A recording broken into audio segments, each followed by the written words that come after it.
Corki of Jensen that he faced up against throughout. We are looking at first phase bans here. Final one from Team Liquid before we see what priority is for these teams here on somewhat of a big patch change. Here we are. Yuumi is available, and you don't say.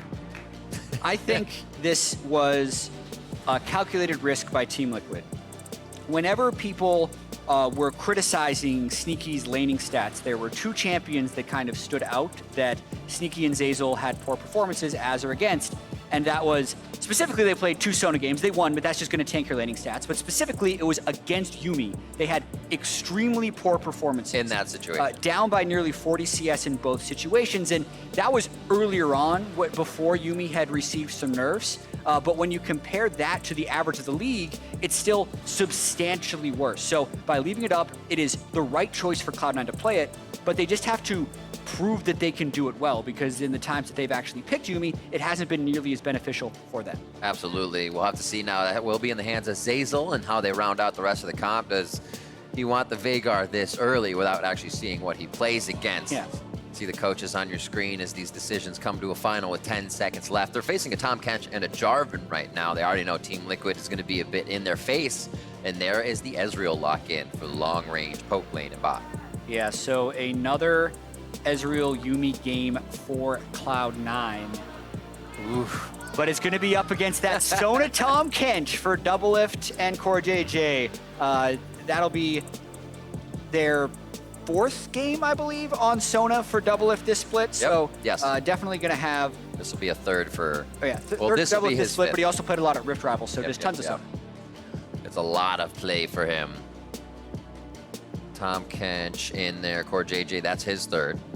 So they'll be rocking it out. Aurelia gets banned out. Haven't seen too much of that lately either, as we have the final few bans here. Xmithie on Jarvan, we know he has been able to just control games if Team Liquid even falls behind on this champion and continue to go in. We've seen some of the top junglers utilizing Jarvan to get those comebacks on the snowball for their teams. Yeah, especially with the Sejuani ban, that's one of the more controlling junglers that is locked in, but it's just making sure that it doesn't get choked out in the second phase of bans, as it's highly, highly, highly likely that Svenskeren plays the jungle Gragas on the other side, and at this point they're just trying to ban some of the strong soul laners that they don't necessarily want to match up. Nisqy Yasuo, where is it? Get it in there. It could happen. I mean, it wouldn't be too surprising to see a second phase of bans by Team Liquid on the Yasuo. Never mind. There you have the Gragas. It's always considered, since it's been creeping up everywhere. You get that for sure initiation of just displacement for the Yasuo, and it's a little too risky to have in the game. 10 seconds left on the side for Cloud9 as a final ban comes through, and then we get to round out the compositions here. Yeah, so since both teams have basically just locked in their bottom side of the map and their jungler, now comes the mid lane counterpicking that's really going to show more of what type of team comp we're going to see. Cloud9 hasn't found the most success when they don't play through their solo lanes, so that oftentimes kind of makes me think that Cloud9 would actually prefer red side, but they've only lost 1 game on blue side this entire split. They're 6-1. So just power picking 2 of the strong soul laners. I'm curious to see what they do, because I hope they pick skirmishing soul laners rather than team fighting soul laners going up against the Sona. Kennen locked in is what they're looking at. This was a Jace Kumo play when they matched up. If you remember, Kumo was playing in the top lane for Licorice, so was able to get a bit of damage out of that lane. He did have a fantastic lane with a solo kill against Impact, but none of that really stands here. But looking for that strong lane, and yes!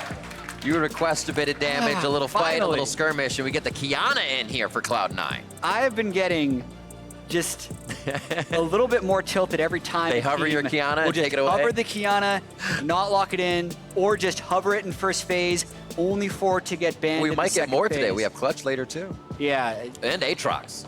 Here we go. There's so your big damage. They can still actually flex those both between the top and the mid lane, but my expectation would be that it is Aatrox top, Qiyana mid.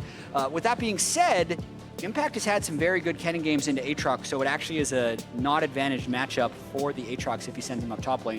It'll just be a question of what does Jensen want to play against Qiyana with. Remember, this was the Corki last time they fought against Cloud9. It's going to be the Twisted Fate this time around, so they keep it in that global and quasi-global lock-in. with the ultimate coming in from Tahm, Kench, and the ability for TF to get around the map. Now you have a few members that can be there at the same time. Seen a lot more teams utilizing that, especially with Tahm's little buffs that he has received. Makes him feel good. Yeah, so first Qiyana game that I have the pleasure of casting. Strengths for the champion, because I was on the pod to release Qiyana, I was the balance consult on it. So I hope I'm familiar with the strengths and weaknesses of the champion. So blame Jatt. Gank assist is one of the biggest strengths for Qiyana, which is why it's important that it's paired with Gragas. Being able to grab a water element, you get to E on. If you EQ at the same time, it'll auto-acquire the target, so it's basically a guaranteed route into what Gragas can do. So if you don't have good wards around the mid lane, or you try and play aggressive against a coordinated Qiyana, you're going to have a bad time. And then if you do get the lead, it's about river control. Where the pick can fall behind is if you lose kill pressure, lose the ability to have side lane 1v1s, which is very possible up against a Twisted Fate. And if you ever get pushed back in your base, because then you don't have access to enough elements to actually pull off combos. I will touch on this as it is relevant in the game, but wanted to get some of those points out of the way here at the start. Awesome. This was around a 27-minute game the first time we saw it. It looks like the teams are going to be fighting pretty heavily here if TL doesn't kind of sit back as they have been accustomed to in the past few weeks, allow this Sona comp to get raring and then get going. We're going to see, though, if Nisqy can break out the Qiyana. Having Aurelia plays previously in the weeks, he has been the one to be an aggressive mid laner. We'll see if he can do it. We do have a sideline report with Avali and a special fan. Thanks, Riv. I am here with Team Liquid's biggest and youngest fan, Baby Lachlan. Baby Lachlan, how is Team Liquid going to take this game today? I think they're going to win. They're going to take out the trash. They're going to take out the trash. Who's your favorite player, Baby Lachlan? DoubleLift. DoubleLift? Mine too. Well, thank you for your little insight, and I love your chubby cheeks. Back to the casters. You can't get mad at the trash talking, baby. You can't. That's what I learned. You can't. I mean, chat ban was my first thought, but you just can't. You have to let it slide. So DoubleLift getting a little bit of hometown hype there from a big fan of the smallest version. 12-3 on that record book for TL. They look to clinch first place with a win. A very big point coming out of this game, and a big one to get over Cloud9 if they can do it. Yeah, and Cloud9, as we mentioned in the pregame, in need of this victory. It feels like they were in such a good position. They have lost 2 games in a row now, going from 9-4 to 9-6. They want to be able to catch COG by the end of the year. The playoff bye is incredibly important as you think about how tight the top 4 or even top 5 standings in the LCS are. Being able to skip that first round of the playoffs, just guarantee championship points, better chance at the summer finals, and also just momentum going into the playoffs. It's a different beast. Playoff form is definitely a thing for teams. You think of TSM, they completely change when they go to that series. So it is a time that you need to be ramping up to that peak point. See if C9 is there. DoubleLift said, we've been getting there still a few times. He said he may have been running it down yesterday before they needed to fix things. So still a few cobwebs to be worked out here. And I'm glad, or the teams are probably glad, just one more week in there as well. Yeah, paying some more attention to the mid lane here. Pay huge attention to where the junglers go, because Twisted Fate is also another mid laner who excels with good gank assist, considering he has a card that he can throw at you for a guaranteed stun. As close to a point and click stun as you're going to be getting in a champion nowadays for League. However, Jensen actually has the opportunity to push Qiyana in until level 3, because until Qiyana has 2 points in Q to be able to throw the Q out, reset it by grabbing an element with W and throwing it again, the champ's actually not that strong. But what's interesting here actually is when I think about the mid lane, Jensen's not trying to take early advantage of it. And this is actually, I think, one of the opportunities you have to either get the Qiyana low on health or mana. So the fact that Nisqy made it to 3 with relative health, I think, sets him up quite well for the rest of this laning. And he's ready with Ignite, Electrocute. If he can land those few attacks on Jensen, it changes the flow of the lane for him right away. A lot of aggression there. Nisqy loves to play that way, as we were saying, having those Aurelia plays under his belt for the mid laner. Xmithie walking away. Just a quick barrel to follow him. It does not hit him on the way out. Impact pushes in Licorice for a free farm under the turret. Not too much action in that lane to start things off as they keep it safe in Gentleman's Agreement. Still seen there on the vision ward as they set up towards that top side. Yeah, and I believe that Xmithie was hoping for more lane priority for that blue buff invade. If Jensen had been shoved up in the mid lane, and also cheating towards that topside river, they could have done it. But there's the guaranteed route. You jump back out, you throw the earth. But Jensen traded back very well because he had the card ready. See the 2 in queue right there, as you were saying for Nisqy, as his character sheet pops up. And watch how he levels out. The junglers continue to stay towards that top side. We did see Svenskeren hover around to see if he can get some more deep wards in and apply another attack towards that mid lane if they can catch him off guard. There's the flash in, the root, the hit, and the first blood to Nisqy. Summoners used, and it paid off. Gank assist! Gonna have to watch the replay of that, but with the flash being expended, I would actually expect Nisqy may have kind of appeared from the river onto Jensen. And as you can see, Jensen didn't even use his flash, so probably had no time to even react, but immediately teleports back into the lane because he wants to get this wave shoving and bouncing back so he doesn't get too starved. Sheen for that as well, so Bottom hopefully lane. deliver a bit of damage back. Remember, no splash here for Svenskeren. Oh. There's Devour, but Sona's still gonna come out and be as squishy as she was when she went in. DoubleLift heals it up, and they're gonna be able to stay nice and healthy with the summoner heal. Oh, man. KJ now onto the side of C9 where the summoner spell is being used as Svenskeren's there as a meat wall to block most of the damage coming through. A great defensive stop for TL there. Incredibly well played by CoreJJ and DoubleLift to only burn heal and actually then get the summoner spells out of C9. But let's watch this one more time.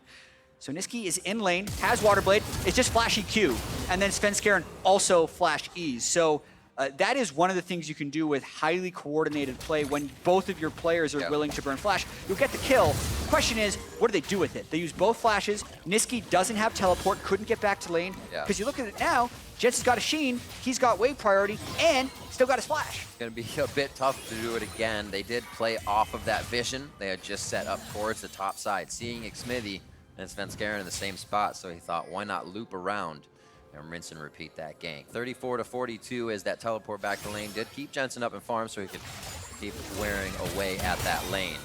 A good back and forth, but most will be sustained here by CoreJJ as DoubleLift and him try to stay up. 44 in that farm combined to the 38 on Sneaky and Zeyzal's side.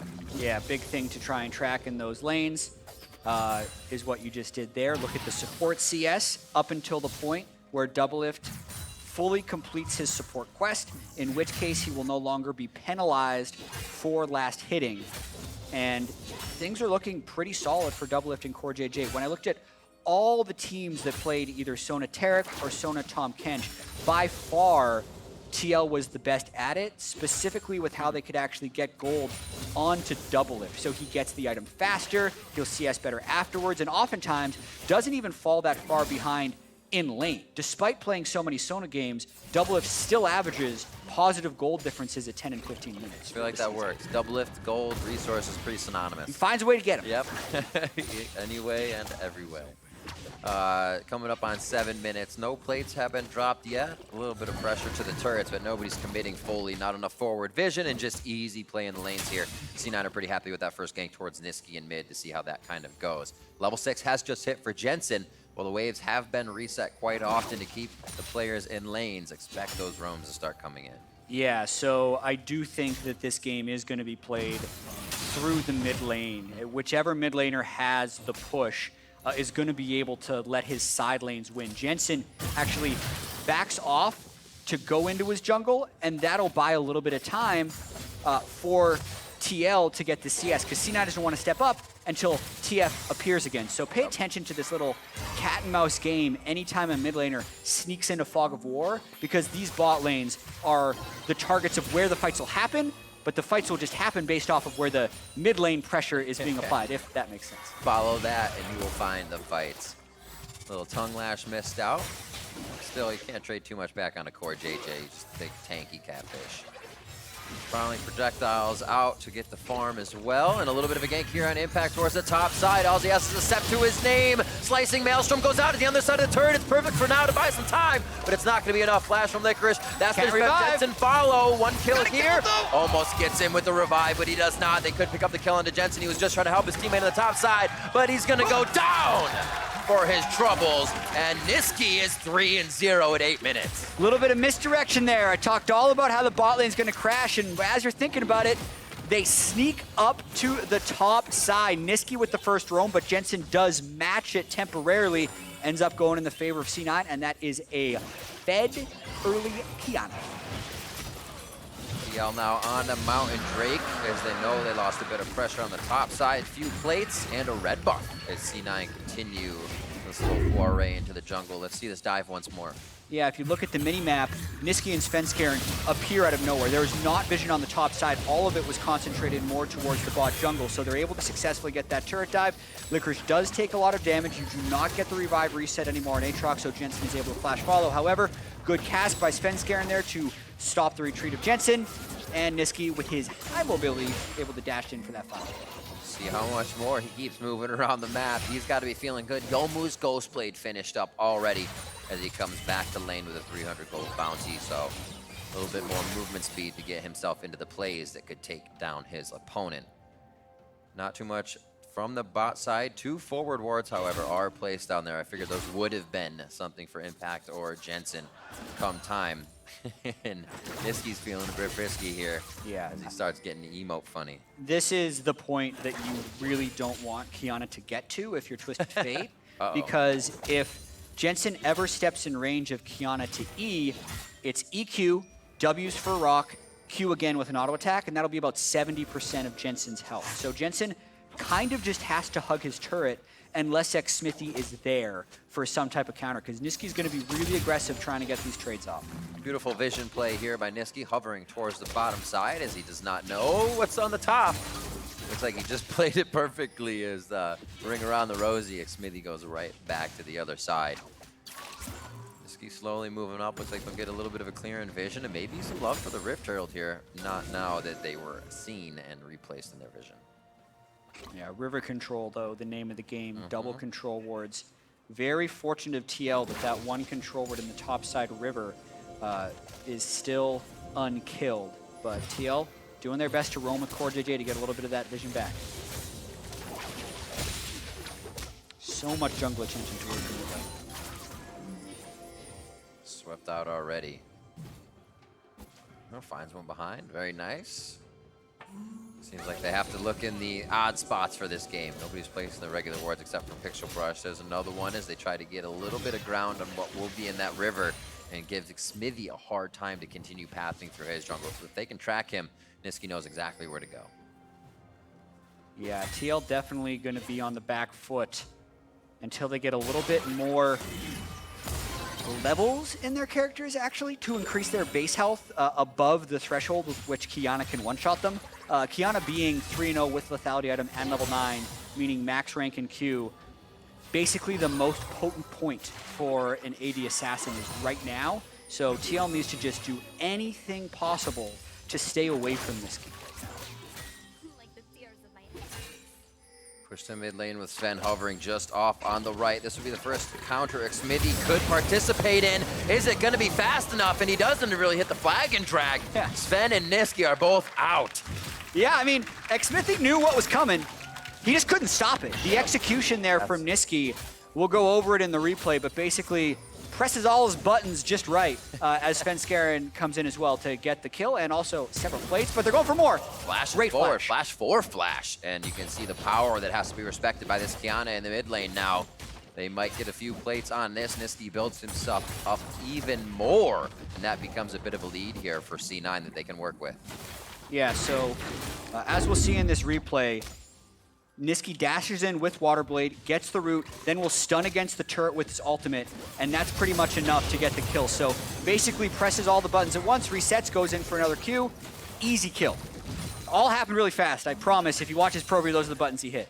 Even with the Predator on and Jensen kind of having the oh no feature come up over him, he could not do anything about it. Xmithie as well, just trying to catch up to the plays C9 is setting the tempo with. And this is one that could turn it around a bit. If they have an option of where they can put their pressure and still focus another side of the map, you can really claw yourself back in. TL, though, trying to go for this Rift Herald, gets it pretty low because Impact does have that push pressure in the top lane right now. Uh-oh. Gotta get it. Got it. He'll get it. Pretty Walk away with the eye. Jarvan has an easy escape over the wall. Xmithie, even though low on that one, they have an idea of where he is for now. Coming up almost on to 15 minutes, we'll have another Drake in 15 seconds on that Mountain Drake. Another one for TL could mean when they get to these turrets, if they start controlling the map, they will fall fast. That's all a bit from now as we get the lanes once again reset down on the bot side. 117, 118 now to 140 as they continue to share CS more to DoubleLift side.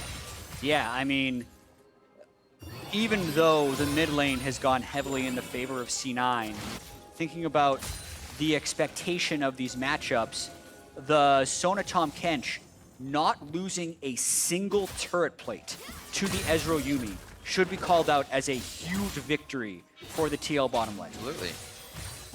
DoubleLift's only going to be stronger. Definitely knows how to utilize that positioning on regular marksmen, so if he knows he's going to be squished here. His gold is only minus 70 versus Sneaky. When you compare that to the average of Sona versus marksman lanes, that's well above.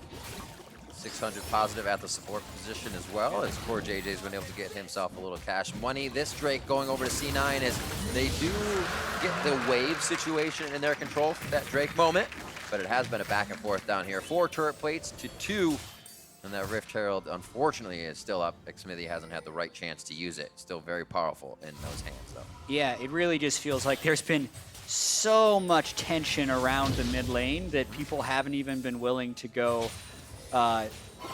too heavily into the side lanes, aside from that one gank we saw up top lane. Xmithie, you do like to see that Herald used before 14 minutes, but in a situation where your solo lanes aren't pushed up, that's kind of the one time I'm not going to lambast a player for using it before 14 for turret plates. It's like, if the Herald wouldn't have even charged, then you should hold it.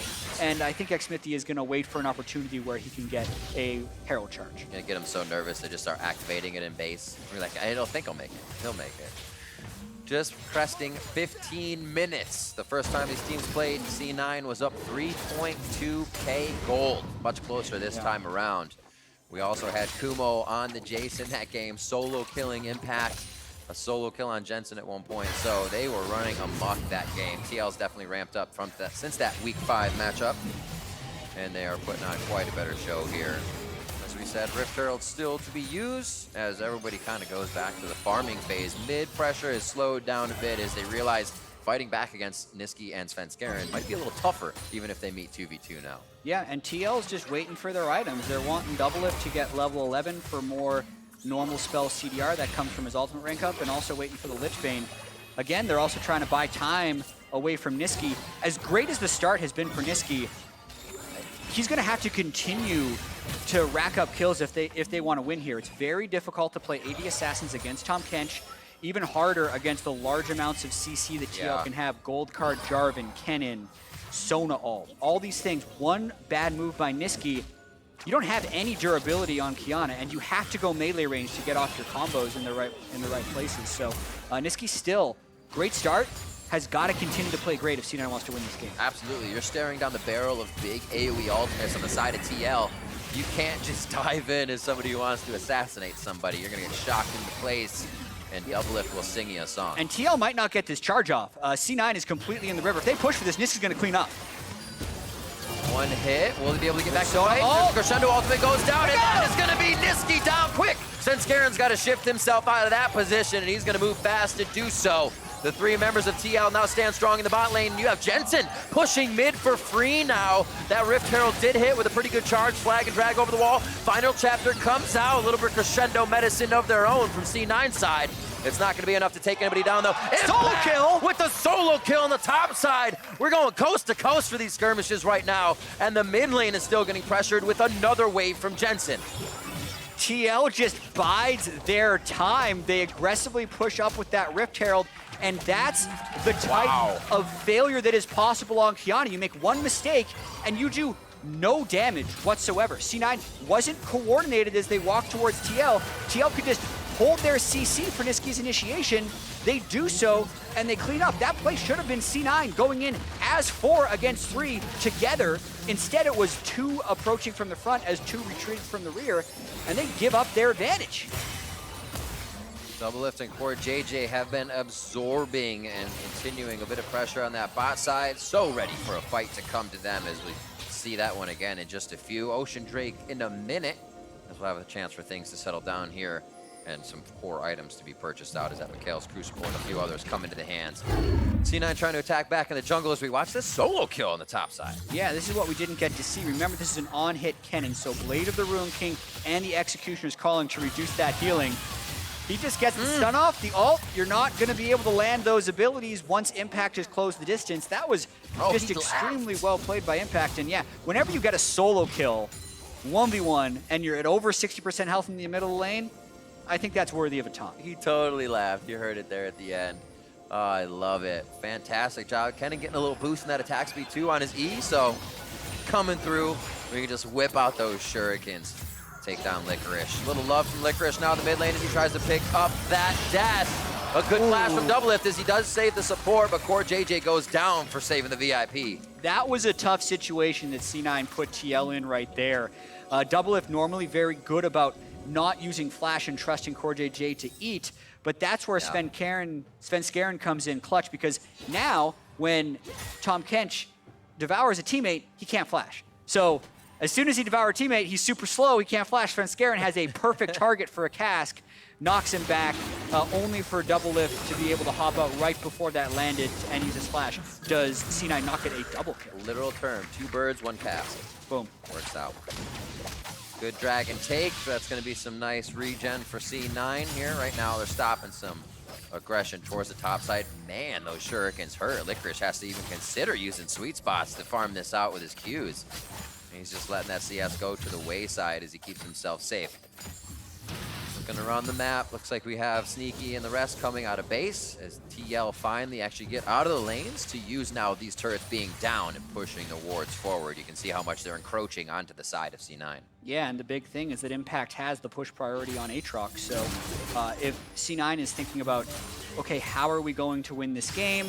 They have Skirmisher in the top lane who is normally able to get priority, and then they have a Qiyana who got fed early who you'd want to be roaming around. However, since Jensen has Twisted Fate, he can join Impact anywhere he wants, and TL actually has the skirmish advantage, as well as potentially having the team fight advantage because of Sona Tahm Kench. So C9's options are becoming more limited, and it's more about them actually having to be very creative with how they can slow someone with Yuumi and get Svenskeren in for a cast combo and pick up kills in fights where they have more people. Kind of is. If they have a straggler, they can almost start a full fight, but you can't start a full fight right in the face of the other team. You see one ultimate going down, Xmithie with a nice stopwatch. There's big damage onto him as he goes down to about 10% HP. That turret's almost dropped. His true shot barrage goes right past DoubleLift, and they keep peppering each other back and forth, but stand tall as Impact in the bot lane is doing work off the ball. Yep, that's 3 ultimates down for C9. They took their shots, they missed, and that means they have to pay the side lane cost now. Impact never teleported back up, and TL using that Sona mana to get those health bars back full. Continuously pushing forward. It looks almost impossible for C9 to find the structures here if all TL members are present, and that's weird because, or at least 4 of them, because they do have those global ultimates. It seems like they should be around the map trying to spread C9 thin, but they are able to just create a blockade wherever C9 wants to go at this point. Just past 20 minutes, so we obviously have Baron on the map now. No real temptation game to be played with that just yet. Just a vision, and we'll be happy for the time being. They got to figure out what to do about Impact, though. This is getting serious. Yeah, Impact has had a great weekend so far. He played Aatrox, brought the team back from a large deficit yesterday. Today, he goes against the Aatrox and is fairly reliably getting push priority, got the solo kill, and that was after getting 3-man Doe earlier on in the lane. So Impact really pulling his weight so far in this game. Phantom Dancer, Tabbies, Blade of the Ruin King, feels nice. Just keep going, gotta throw fast. A little 2v2 in the mid lane here. Both supports have someone on their back for the safety as no real ground is being gained. Able to pick up the jungle and the buffs here before they really get back into a fight phase. Actually, this does help for Nisqy. Creates some pressure to the top side, but he's got to spend a while before he does damage to that turret. Yeah, still no turrets down for any of C9. It's a lot of standing gold. TL actually looking for maybe a flank here as Impact is running up through the jungle. I'm not going to overcommit on anything because they're comfortable with the scaling of Sona and Twisted Fate as this game gets later. Yeah, why not? Before, as we were saying yesterday, DoubleLift was saying, yeah, I may have died a few times. The team needed to set back and be safe. Here they're playing calm and collected, and they came out of laning phase very strong on that bot side. So good mental shift overnight. They were able to get that one to come through on the side of Team Liquid. Still down in kills, but it shows you just how much you can work the map around your opponent. You don't always have to be taking them down. Yeah, TL is settling into a 1-3-1 right now. As you can see, both their soul laners in the sides. Tahm, Kench, Sona, Jarvan. Very difficult to dive on 3-man squad in the middle. One of the ideal setups you would want if you're going to just kind of delay the game with split push. It's about the first time this game they've actually moved into this 1-3-1. Yeah. And as long as we don't get a fight here, I think there's an interesting point to be made about TF. Because I think a lot of times when I see TF locked in, I hear people saying, well, they have TF, they must split push. That's all TF is good for. You can't team fight with TF. Those are some extremes. Right. But in this case, when you do have a Sona for auras, sometimes Twisted Fate can be a pick to stop the other team from split pushing. Because it means if they try and split off with one person, you're going to be able to bring that numbers advantage much faster. So I don't actually always think it's wrong to group 4 in mid lane like this, even if one of them is TF, because now, if there is a 1v1 that Impact feels like he has an edge on, it's very easy for TL to go and win that. So I think right now, TL playing fairly intelligently with their team composition. Especially with his AD TF. You're remembering and sometimes reconsidering in the fight, that's not AP. These autos hurt, so him being that close to you all the time, sometimes it throws you right off. There's a Infernal Drake, that 10% damage going over. It's the first one for the side of Liquid. Here comes the final chapter across the team with TL, and they're gonna look to trade this one back. Very low health bars as they get themselves back into the fight, and that's gonna be Svenskeren going down first. DoubleLift picks himself up another kill as they lose Impact, a 1-for-1.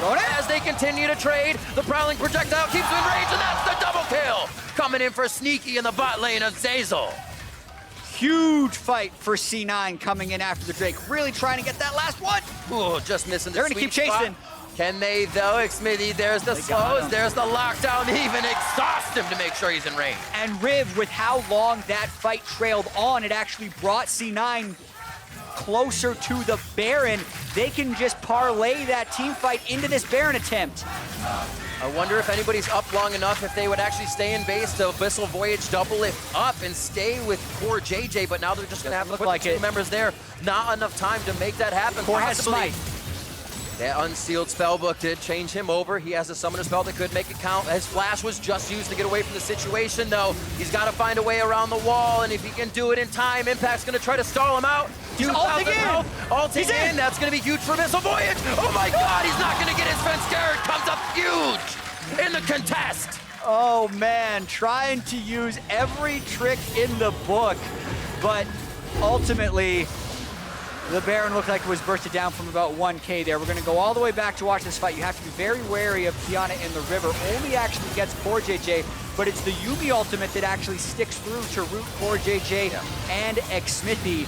And then here, Licorice in the front line, where the damage from TL just isn't able to come through because they were able to focus down Kennen, who kind of acts as the marksman in these mid-game team fights. So the fact that C9 could take him down first meant there wasn't return damage for Aatrox in here. CoreJJ is so clever with that Abyssal Voyage, but looking at the Baron, 1,700 health. Let's see how they actually try and burst it down. Just basically perfect smite. Went from 1,000 to nothing. Timing the damage as it goes through. Yeah, that's a tough one to win. You're 2 levels down for the smite of the actual jungler, so you're definitely not doing as much true damage to the objective. Always got to try, though. We saw it pulled out last week and have very big effects. 27 minutes now. This is when the first game between these two ended in week 5. And C9 is knocking the front door after previously, just a few minutes ago, Jatt, you said they had no turrets down on the side of TL. See how quick the game can swing. DoubleLift very low. He's probably going to have to find a little safety on the fountain.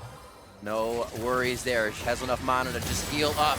He's trying to bait him in for another fight, possibly. Final chapter across is drawn out from Zeyzal. That could look good to engage back on, but they're giving C9 a bit of respect here. They know they can still come back with one inhibitor down. Oh my god, Impact gets popped back! Svenskeren drinks him under the table, and that's Licorice's kill. What a snap play here by C9 for the shock and awe against TL. They want to go for more. They got level 16 on Aatrox. They still have the Qiyana ultimate. If they find one more pick, they could end it. But actually, they're just chipping down that turret with Ezreal. You get disgusting damage if you can hit the W and autos from Ezreal on these turrets. A 1 Nexus turret down.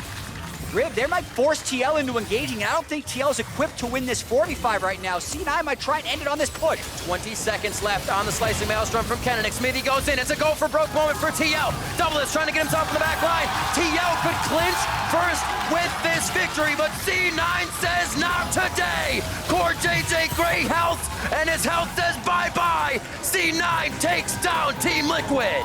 Just when they needed it, C9 turned it on. The Dragon Fight win, like one continuous play into the Baron, into the push, and into the Nexus kill. Relentlessly fast did they start playing right after they felt like they had even a bit of a hold on the game. What a turnaround for them. And I said, how are they going to deal with Impact? It seems like he was running circles around the entirety of Cloud9. They just had to play their game. They had to keep going for the fights. Yeah, they kept finding the right fights, and specifically they actually killed Impact first in both of the critical team fights. So they were able to draw Impact into a fight, which previously TL wasn't giving them, thinking they were going to scale up to when they would win. And a lot of that just comes down to the execution, because a lot of times with the Sona, you do want a team fight because you withstand the early burst and you win the fight later. C9 just better execution, and then specifically, once they gained that one advantage, they never let up. It was about, what, 5 minutes from the one Dragon fight? Yeah, it was, when they were down 2,000 gold? It was pretty crazy. It's kind of the moment you said, and it's maybe C9 knew it was coming, because you foreshadow a comp like that they will split, and C9 says, you know, at some point, TL is going to split. We have to find that window, and they jumped right through it as soon as they found a few single members on the map. Yeah, I gotta credit Svenskeren a lot for clutch engages with Gragas. Most of their kills were casks shooting back into the team, and that's tricky to do against Team Liquid. It is. When you got everybody jumping in, looking for a play, they made it happen. For more on that win, we've got Avali standing by with the victorious mid laner. Thanks, guys. Victorious mid laner and birthday boy Cloud9 Nisqy. Congratulations on the win. Now for the team, this win means that you guys make it into playoffs, you tie for second, and you remain undefeated against Team Liquid. But what does the win mean to you? I don't know, because yesterday we lost against FlagQuest, and then today we just, I won't say demolished TL, but we just win the game quite easily. So, I don't know, I feel like we sometimes have a day off, which kind of sucks, but at the end I think our team is still like a top team at the end, so yeah. And I want to ask you about yesterday's game in a second, but first, let's just talk about that final push, because you guys kept pushing into the base, taking more and more towers and nexuses, and just you guys took the game. So was that the call, or were you just trying to see how far you could go? I mean, right after we got Nash, we knew that we were so much stronger than them, and we didn't really want to give them like any plays to make, so we just ran it down mid, and then they just, I mean, they were just dying one by one, I think, or they couldn't like contest that much. So yeah, I mean, we're trying to end the game on like one push because we're so strong, and it happened, so.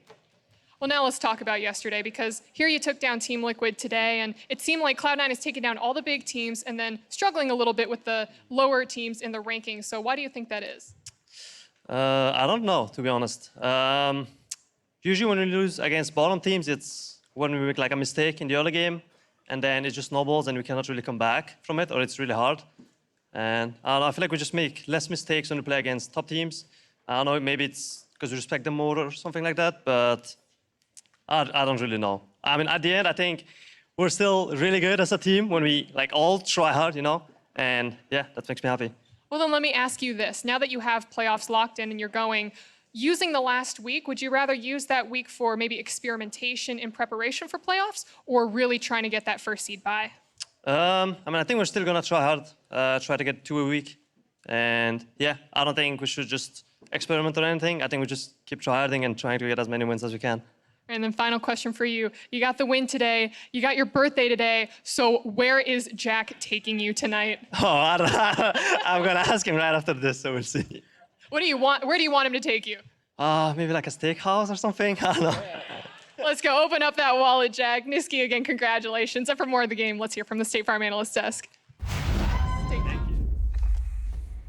Thank you very much, Avali. First, we have to welcome Meteos to the desk as we break down a Cloud9 victory over our top team in Team Liquid. Sneaky back in the lineup. That was a big story for us coming into the day, while Cloud9 continues to experiment to find their perfect 7-man roster for the postseason.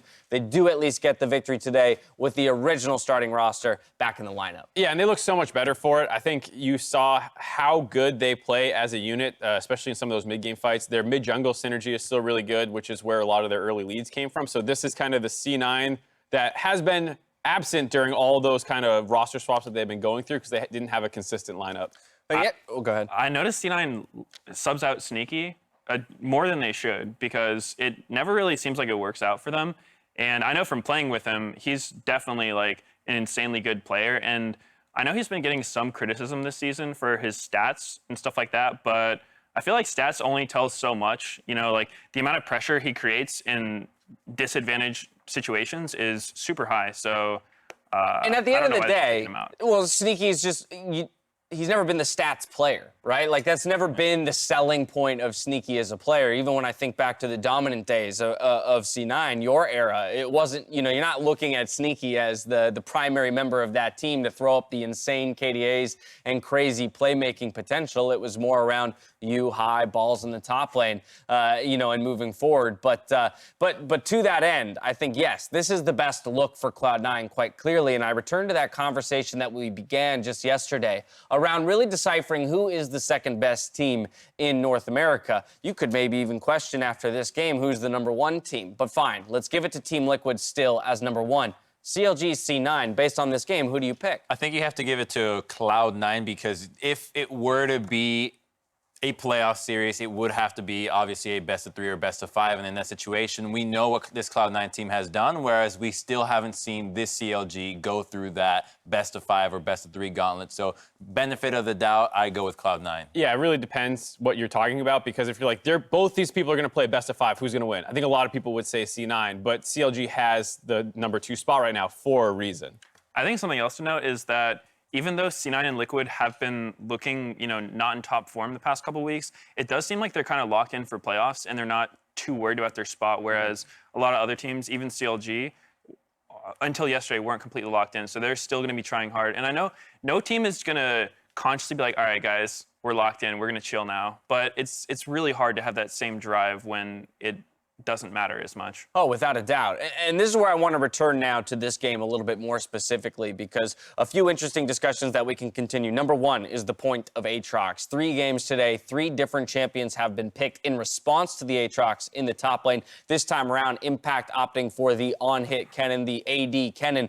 And to be fair, actually performed quite well in the laning phase, even pulling out a solo kill while the rest of the early game was focused perhaps around the bot side. I mean, the power of Aatrox now is not the laning phase. It's when you hit the 2-item spike. That's his strongest. You've got the Black Cleaver Death Stance that you're just unkillable from that point onwards when you can just continue to stack on items after items that make you crazier. So yeah, losing lane as Aatrox, it can probably happen more. The Renekton got snowballed a little bit early. They didn't find anything and got him to that crazy 2-item spike, but I still think the champ is busted. And while Kennen was an intriguing response to the Aatrox as a whole, I think the story of the early game really was the Qiyana piloted by Nisqy. You love to see the assassin picking up the kills and actually doing what it was built to do. Yeah, I was waiting till we got to this part. We're talking about all this other stuff. Let's be real. This was the Nisqy Svenskeren show this whole game. They were the ones who got it rolling in the mid lane. They get pressure to start out roaming the TF on the map, so they're able to pull off these top dives where it's actually the TF who wants to be setting these kinds of plays up, but he got shut down. They're playing these extended fights quite well, and it was these 2 guys who were the linchpin for this victory, and that's how a lot of the C9 games have gone. When Nisqy is playing well, they look so good. You love to see camping the assassin lane more than anything else. Nothing hurts more than watching a jungler ignore the assassin lane. Oh, just farm it out. You'll hit your power spike and you'll be fine. That's just not how it works. Like, how do you handle when your guys has to play something that snowballs in the mid? Yeah, well, pretty much for both sides, actually. When there's an assassin mid, like, LeBlanc, Fizz, Qiyana, whatever, it's pretty much like, it's almost a duo lane at that point with the jungler because on any given wave, if the assassin doesn't have his jungler with him, he can't really play. Like, he's going to lose the 1v1 unless he's going in. If he goes in when the enemy jungler is there, he kills himself. But if he goes in with his jungler there, then they'll kill the enemy mid laner. So it's definitely a super volatile matchup, and I think Cloud9 found much better opportunities mid lane. I think one thing, though, that you can call out, quite obviously, is that Cloud9 has so much confidence in Nisqy as a player. One of the only members to not be subbed out has been mentioned that Golden Glue is not being considered for that 7-man roster. And so over the course of this year, it feels that C9 is, indexing even more resources, into Nisqy and his playmaking potential to ultimately drive them through to victories. Well, I think Golden Glue is holding down the Academy team right now. They're #1 team looking for the Academy World Championship that they missed out on last split. So I think that if you were to bring him back and forth, that kind of attention might cost them that actual spot in the Academy, which is a pretty big deal considering that last split he was being subbed out a little bit more, and it did result in losing that Academy tournament as well.